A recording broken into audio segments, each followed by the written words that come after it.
How to create photo to 3D effect in Premiere Pro. First, open image with Photoshop. Then select the Quick Selection tool and select your subject. When the selection finished, then click Ctrl+J.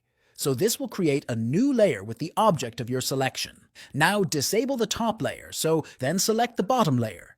Go to select Modify Expand. Let's expand 15 pixels.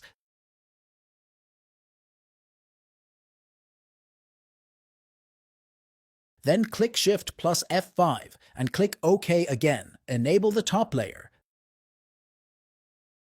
Then save as a PSD format.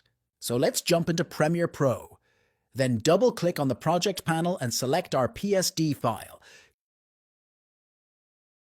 Click Open now here, select the individual layers, then click OK. Double-click on this folder.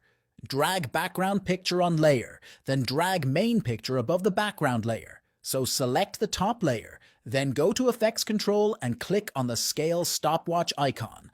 Now go to the last keyframe and increase the scale size 110. Then select the bottom layer again, make a keyframe on the scale. Then go to the first frame and increase the scale size 110. So that's it. Now let's see a quick preview and it looks so pretty.